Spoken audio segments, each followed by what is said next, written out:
guess it's always a challenge to start off the post-lunch session. I shall do my best, but if I do not, then I am sure I have very able colleagues here who can make sure that whatever soporific direction I send you in, they're able to pull you back. The one way that I'll try to make it a little more interesting is by taking a fairly, zoom up several thousand feet and take a very high-level macroeconomic view of the retail sector and talk about what is the role that the modern retail as a sector can play in development of the overall growth story. The reason why this is a particularly relevant theme is there's a lot of talk, when people talk about retail, it is usually about consumerism, it is about choice and so on and so forth. Very few people appreciate and understand the impact that the sector can have on the overall economy.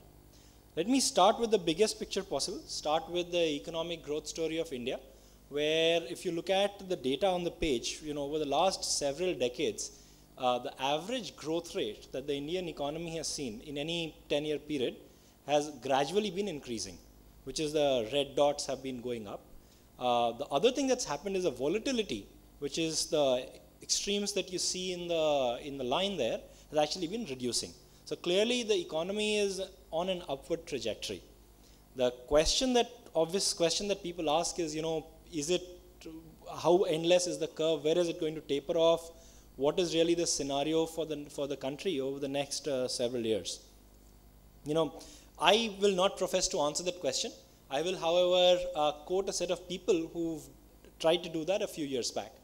So in 2004-05, I think starting and then over the next couple of years, a group of fairly influential economists, industrialists, policymakers in India got together under the coordination of Mr. Arun Maira, who was then the chairman of BCG in India and is now a member of the Planning Commission.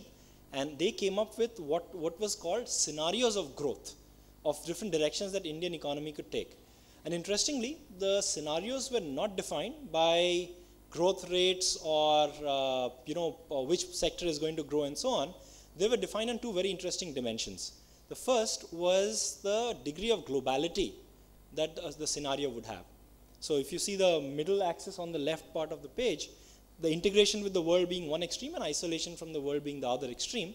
And the other axis they looked at is the degree of inclusiveness of the growth. And what do we mean by that? What we mean is how all-encompassing would the growth be in terms of sectors, in terms of people from different economic backgrounds and so on. And based on that, they came up with three scenarios. I will not go into the detail of each of the scenarios, but the short point being of the analysis that they did was that there were three possible outcomes. One, where India globalized very extensively and the growth was very broad-based, which was called Pehle India.